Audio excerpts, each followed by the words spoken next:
चीज़ बड़ी कमाल की बात बताता हूँ। ये साधना करने के बाद जब आप कोई दूसरी साधना करते हैं किसी भी देवता की, जब आप अपने इष्ट की साधना करते हैं तो उसमें भी जल्दी शीघ्र सिद्धि मिलती है। क्योंकि आप ये नहीं कि मैं यहाँ पे आके कुछ भी बता दूं और आप वो करने लग जाएं, और किसी का आप बोलने में तो सब यही बोलेंगे जी हम तो किसी का बुरा नहीं चाहते हैं, हम तो अपने भले के लिए कर रहे हैं। आप तो वो साधना जिस दिन आपको फलीभूत होगी उस दिन पिछले 3 साल का सारा सूद समेत आपको वापस दे देगी। इस बारे में कोई संदेह रखने की आवश्यकता नहीं है। एक ये हट पकड़ लेगी शादी करूंगी विवाह करूंगी तो भगवान शंकर से ही करूंगी, और देवताओं ने भी इसे बड़ा हर्ष का विषय माना कि कोई भी उपासना, कोई भी साधना, कोई भी देवता जो है उसके कोई ना कोई जब हम क्वालिटीज के बारे में, उसके रहस्यों के बारे में डिस्कस करते हैं तो उसको अपने जीवन में अप्लाई करने का आप समझने का प्रयास कीजिए। जो हम जप रहे हैं, जो हम कर रहे हैं, उसका रहस्य, उसका आगा पीछा हमें पता होना चाहिए, तभी तो वो ठीक से मैनिफेस्ट हो पाएगा।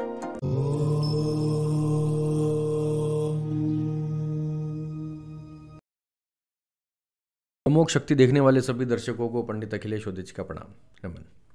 मित्रों, वसंत का महीना चल रहा है और हमारे सनातन शास्त्र में, हिंदू धर्म के अंदर एक बहुत ही महत्वपूर्ण देवता है। कई कई जगहों पर उन्हें गंधर्व, कई कई जगहों पर उन्हें यक्ष की संज्ञा भी दी गई है, कामदेव।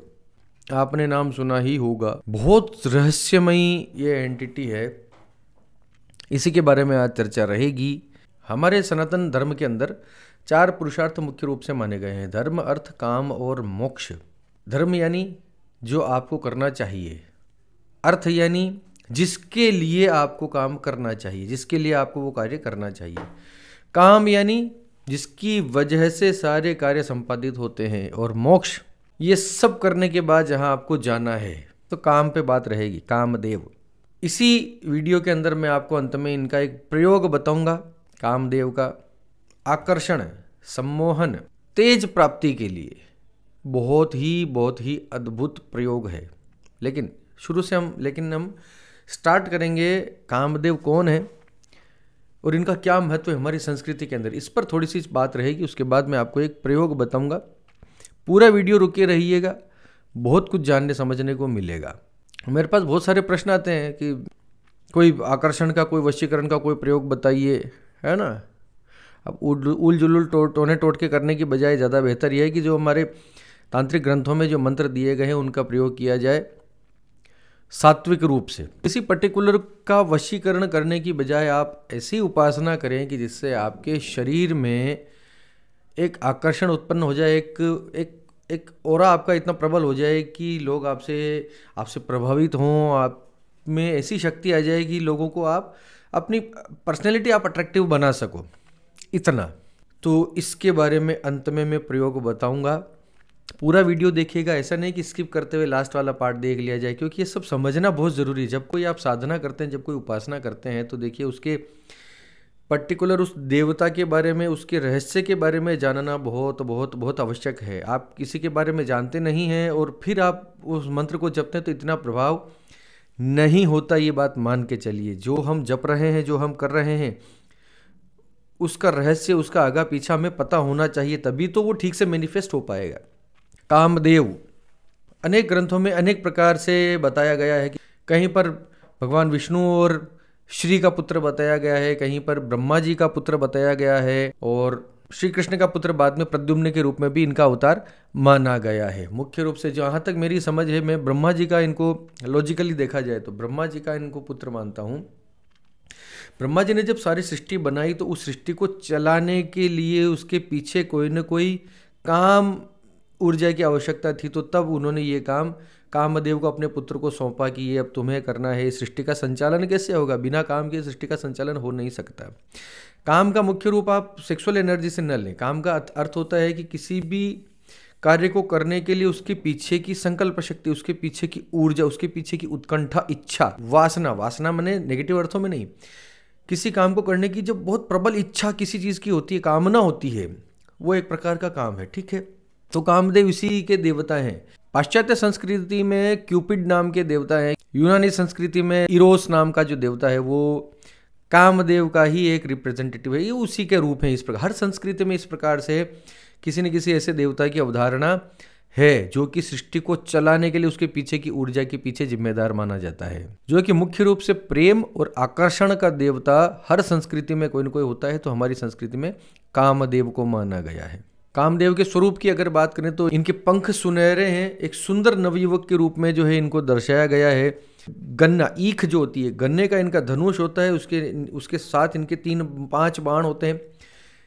धनुष जो है, धनुष भी ऊपर से 3 प्रकार से उसकी डालियां निकली गई होती हैं, जो कि अर्थ, काम और मोक्ष का प्रतीक मानी गई हैं।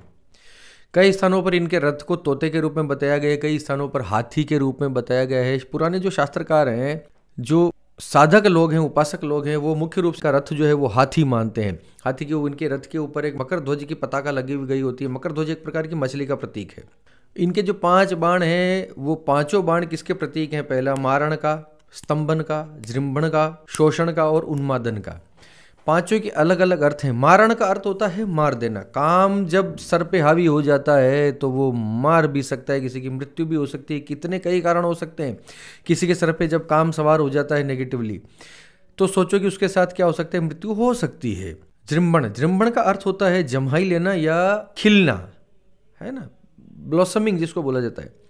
काम जब प्रवेश करता है, काम का ये बाण जब व्यक्ति में लगता है तो उसका रूप अपने आप निखरने लगता है। खिल जाना, निखर जाना, सुंदरता आ जाना, ये सब जो है वो जृंभण का कार्य है। फिर होता है स्तंभन, बुद्धि को स्तंभित कर देना, बुद्धि रोक देता है। काम जब प्रवेश करता है, काम का बाण जब व्यक्ति को लगता है तो उसकी बुद्धि स्तंभित हो जाती है, रुक जाती है, अटक जाती है एक जगह पर। आजकल तो यही कुछ चल रहा है, इससे ज़्यादा क्या बताया जाए।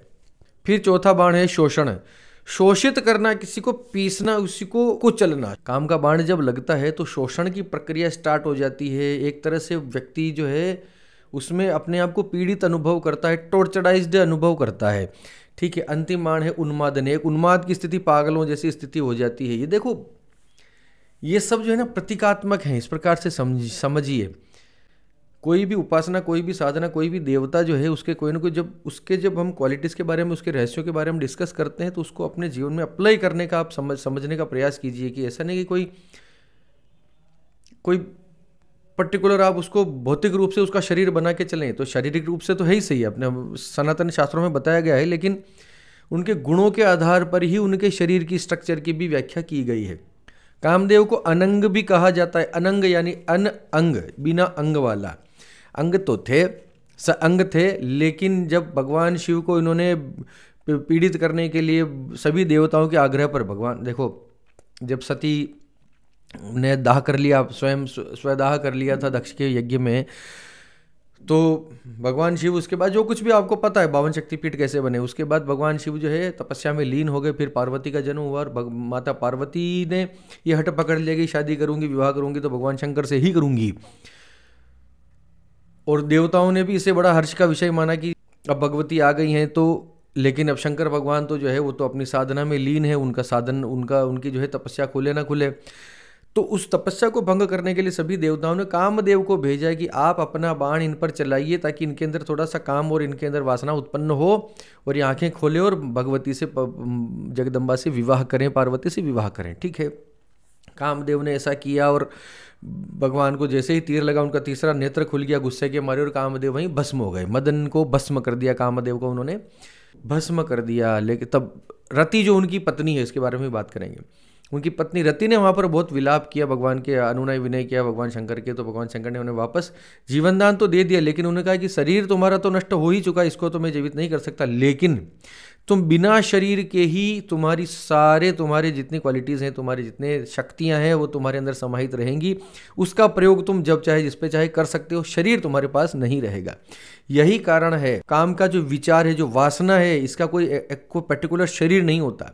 हाँ, ये ज़रूर है कि शास्त्रों के अनुसार काम कहाँ कहाँ रहता है उसका स्थान भगवान शंकर ने निर्धारित कर दिया कि यहाँ यहाँ तुम जो है रह सकते हो, यहाँ यहाँ तुम्हारा निवास अपना बना लेना। कहाँ कहाँ निवास बनाया? यौवनम स्त्रीम च पुष्पाणि सुवासानि महामते गानम मधुरश्चैव मृदुलांडज शब्दकः उद्यानानि वसंतश्च सुवासाश्चंदनादय संगो विशेषक्तानां नरणाम गुह्य दर्शनम।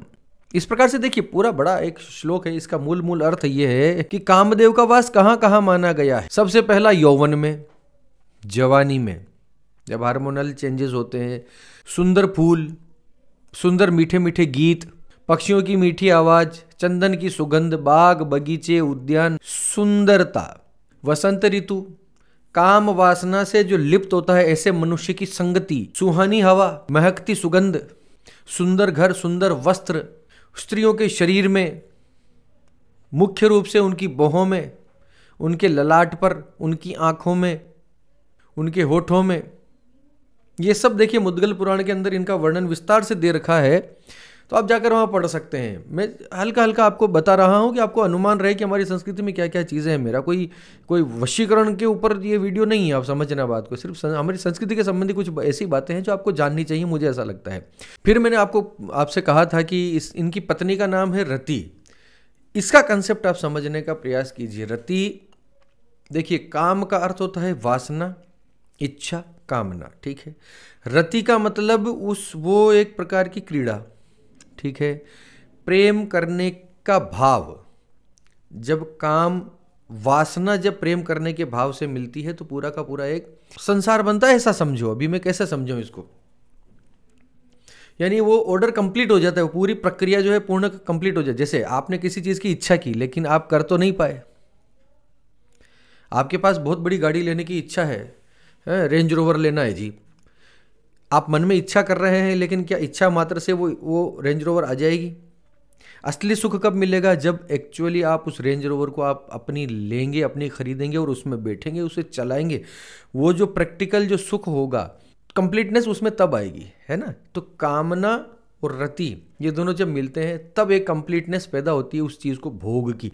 ये समझने का प्रयास कीजिए। देखो, तो ये छोटी मोटी इसके बारे में आपको बताना मैंने उचित समझा, इस भाव के साथ कि आपका आकर्षण बढ़े, आप में तेज की वृद्धि हो, आपकी वाणी में प्रखरता हो, आप में एक आंतरिक सुंदरता, बाह्य सुंदरता के साथ। देखो, बाह्य सुंदरता होना बहुत आवश्यक नहीं है, ये मेरा अनुभव है, जैसा मैंने देखा है। बहुत बड़े बड़े साधु सन्यासी ऐसे जिनका ऑरा इतना प्रबल मैंने देखे हैं, जिनको ज़रूरी नहीं कि उनका चेहरा इतना सुंदर हो, है ना।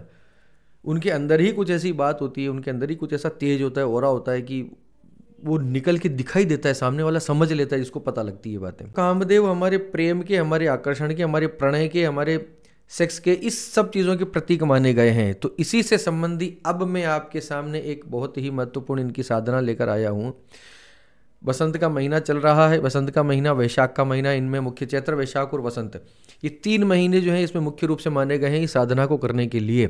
अभी वसंत चल रहा है, फिर महीनों में जाएंगे तो चैत्र और वैशाख अभी आने वाले हैं। तो ये साधना करके आप अपने ऑरा को बढ़ा सकते हैं, अपने शरीर में एक विशेष प्रकार का आकर्षण पैदा कर सकते हैं। बिल्कुल कोई भी साधना लंबे समय तक करनी पड़ती है। इस प्रकार के बच्चों जैसे प्रश्न न करें कि हमने तो इतना किया जी, 108 हनुमान चालीसा पढ़ लिया तो अब क्या होगा, मुझे तो इसका फ़ायदा नहीं दिख रहा। लगातार करना पड़ेगा, साल 2 साल 3 साल भी लग सकते हैं। लगातार करेंगे तो वो साधना जिस दिन आपको फलीभूत होगी उस दिन पिछले 3 साल का सारा सूद समेत आपको वापस दे देगी। तो इस बारे में कोई संदेह रखने की आवश्यकता नहीं है। एक मंत्र, एक स्थान, एक समय, एक इष्ट, एक देवता, एक माला, एक आसन, इन सब चीज़ों को अगर आप बना के रखोगे साल 2 साल 3 साल, तो उसको ही साधना का रूप दिया गया है, उसी को तपस्या कहा गया है। वही आपके जीवन में ऊंचाई लाएगा, वही आपकी मैनिफेस्टेशंस, आपकी अफर्मेशन पूरे करेगा, वही आपके जीवन में संकल्पों को सिद्ध करेगा, वही एक साधना। ठीक है, चलिए आ जाते हैं अब कामदेव की साधना के ऊपर। मैं आपके सामने कामदेव गायत्री, काम गायत्री मंत्र का निरूपण कर रहा हूँ, उपदेश कर रहा हूँ। मूल मंत्र है ओम कामदेवाय विद्महे पुष्पबाणाय धीमहि तन्नो नंगः प्रचोदयात्। थोड़ा सा इसमें समझना पड़ेगा, ये संधि हुई है। ओम कामदेवाय विद्महे पुष्पबाणाय धीमहि तन्नो नंगः, इसका अर्थ है, इसको थोड़ा सा मैं संधि विच्छेद करके बता देता हूँ। तन्नः प्लस अनंगः, अनंग मतलब वही अनंग जो मैंने बताया बिना अंग वाला, ठीक है। प्रचोदयात्, तो तन्नः प्लस अनंगः को जोड़ा तो तन्नो नंगः, इस प्रकार से बना। मैं लिखकर बता दूंगा। ओम कामदेवाय विद्महे पुष्पबाणाय धीमहि तन्नो नंगः प्रचोदयात्, ये मंत्र है काम गायत्री। मुख्य रूप से इतना शक्तिशाली मंत्र है, इतना सुपर मंत्र है कि मैं इसका वर्णन तो मैं क्या ही करूं। जो अभी हमने पिछली बातें करी थी वो सारे गुण आपके अंदर आने लग जाएंगे। थोड़ी तपस्या तो लगेगी। करना कैसे है, इस मंत्र के सम्मोहन ऋषि हैं, गायत्री छंद है, सर्व सम्मोहन मकर ध्वज देवता है और सर्व सम्मोहन के रूप में इसका विनियोग किया जाता है, उसका संकल्प लिया जाता है। आप ये साधना करना चाहते हैं तो इसका PDF आप हमसे WhatsApp पे प्राप्त कर सकते हैं, सशुल्क मिलेगा। एक बात को समझ के चलिएगा, सशुल्क ही इसकी विधि बताई जाएगी। देखिए बहुत सारी विद्याएं ऐसी होती है ना कि किसी कहीं गलत हाथों में ना पड़ जाए, बहुत सारा हमें भी ख्याल रखना होता है। ये नहीं कि मैं यहाँ पे आके कुछ भी बता दूं और आप वो करने लग जाएं और किसी का, आप बोलने में तो सब यही बोलेंगे जी हम तो किसी का बुरा नहीं चाहते हैं, हम तो अपने भले के लिए कर रहे हैं। आप ऐसा है कि वो किसी गलत हाथों में न जाए, इसलिए एक सामान्य सा शुल्क आपको थोड़ा सा आप जमा करा देंगे तो वो सामान्य सा शुल्क ही रखा जाएगा। कोई ऐसा नहीं कि सिर्फ इतना कि आपकी नीयत देखने के लिए कि हाँ भाई सही रास्ते पे हो, ठीक है, इतना। तो उसके विनियोग और उसकी पूजा की पद्धति पूरी विधि में आपको इसकी अपने WhatsApp पे मैं आपको PDF के रूप में भिजवा देता हूँ। इसके लिए आप हमसे संपर्क कर लीजिए और ऐसा समझ सकते हैं तो ऐसा समझ लीजिए। विनियोग मैंने आपको बताया, अब आप इसका संस्कृत में आप बोल के देख लीजिएगा। काम गायत्री मंत्र है, सम्मोहन इसके ऋषि हैं, गायत्री इसके छंद हैं, सर्व सम्मोहन मकर ध्वज देवता है और सर्व सम्मोहन के रूप के लिए इसका विनियोग किया जाता है। क्लाम क्लीम क्लूम क्लाइम क्लौम क्लह, इन 6 वर्णों से 6 अक्षरों से इसके हृदयादि न्यास और करन्यास इसके होते हैं। और ऋष्यादि न्यास के लिए सम्मोहन ऋषि का न्यास शिर पे, गायत्री छंद के लिए मुख पे, सर्व सम्मोहन मकर ध्वज देवता हृदय में स्थापित करने के लिए, ये पूरी एक विधि है, ठीक है। और मैं बहुत सिंपल तरीके से ही आपको बता रहा हूं कि इसकी विधि है। करना कैसे है तो सारा विधि विधान मैं आपको PDF में भिजवा दूंगा। PDF में उसके न्यास हैं, विनियोग है, हृदयादि न्यास, करन्यास, सारी विधि है। पूरा आवरण पूजा है, यानी आवरण पूजा यानी यंत्र, जो कामदेव का जो यंत्र होता है उस यंत्र के ऊपर सारे आवरण पूजाएं हैं। किस प्रकार से आपको पूजा करनी है ये सारा विधि विधान आपको PDF में मैं आपको भिजवा दूंगा। यहाँ बताना तो देखो असंभव है और इतना रेयर है, इतना दुर्लभ है कि मैं आप ऐसा कहीं भी कुछ भी ऐसा बताने का जो है मैं अधिकारी नहीं हूँ। थोड़ा सा आप शुल्क आप अगर दे देंगे तो ये आपको PDF भिजवा दिया जाएगा, बिल्कुल खुला बोलता हूँ, ठीक है। क्योंकि ऐसा नहीं है कि किसी को भी कहीं कुछ भी दे दो और वो उठा के कुछ भी कर ले, ऐसा नहीं। आम के फूल जो होते हैं उसके फूल इनको बहुत प्रिय हैं। अशोक वृक्ष के जो फूल होते हैं वो इनको, मंजरियाँ जो होती है अशोक वृक्ष के, वो इनको बहुत प्रिय है। चांदनी का वृक्ष इनको बहुत प्रिय है, नील कमल इनको बहुत प्रिय है। इनमें से जो भी आपको मिले उससे उसको अपने साथ में रखते हुए इसका जाप आप शुरू करते हैं। भगवान कृष्ण की मूर्ति के ऊपर भी आप काम गायत्री का जाप आप कर सकते हैं। भगवान कृष्ण के पुत्र के रूप में जो उनकी संज्ञा है, तो भगवान कृष्ण की मूर्ति के सामने आम के वृक्ष के फूल आप चढ़ा सकते हैं और इस साधना को आप स्टार्ट कर सकते हैं। तो जो मैंने मंत्र बताया है उसका भगवान कृष्ण की पंचोपचार षोडशोपचार पूजा करें, अशोक के वृक्ष के फूल चढ़ाएं, आम के वृक्ष के फूल चढ़ाएं और इस मंत्र का विधि विधान के साथ, इस विनियोग न्यास के साथ आप इसका संकल्प के साथ इसका जाप करने का नियम ले लें। धीरे धीरे आप देखेंगे, नित्य पूजा करेंगे, नित्य इसका मंत्र का जाप आप करेंगे निश्चित संख्या में, 1 माला 2 माला 5 माला 10 माला, तो आप देखेंगे कि 1 महीना 2 महीना 3 महीने में आपकी रंगत बदलने लग गई है। रंगत माने कोई चेहरा नहीं होगा, काले से गोरा नहीं हो जाएगा। आपको देखे कि अपने आप लोग जो है आपकी तरफ खींचे चले आएंगे, ये बात आप फील करने लग जाएंगे। 3-4 महीने तो लगेंगे। और एक स्पेशल बात कि इसको कोई घोर घनघोर वशीकरण प्रयोग न समझें, ये सिर्फ अपने आकर्षण शक्ति के लिए, दूसरों को सिर्फ सम्मोहित करने के लिए, दूसरों को मोहन शक्ति प्राप्त, दूसरों के प्रति मोहन शक्ति प्राप्त करने के लिए ये मंत्र है। कोई आपसे ना झगड़े, कभी आपका किसी से झगड़ा ना हो, लोग आपसे प्यार ही करें, लोग आपसे, आप जहाँ भी जाएं वहाँ पे एक खुशनुमा माहौल बन जाए, खुशनुमा एक अच्छी सी वाइब लोगों के पास फैलने लग जाए। इतना बड़ी कमाल की बात बताता हूँ। ये साधना करने के बाद जब आप कोई दूसरी साधना करते हैं किसी भी देवता की, जब आपको अपने इष्ट की साधना करते हैं तो उसमें भी जल्दी शीघ्र सिद्धि मिलती है, क्योंकि आपके अंदर इतनी सम्मोहन शक्ति आ जाती है कि देवता भी इसके प्रति आकर्षित होते हैं। क्योंकि जब इस मंत्र को जपने वाला, उसके अंदर अपने आप एक स्वतः प्रेम और एक शांति पैदा होने लग जाती है। तो यही कुछ था। अब फिलहाल आज के लिए इतना ही। इसी के साथ आप सबके मंगल की कामना करता हुआ मैं पंडित अखिलेश ओदिच आपसे विदा लेता हूँ। धन्यवाद। सर्वे भवन्तु सुखिनः।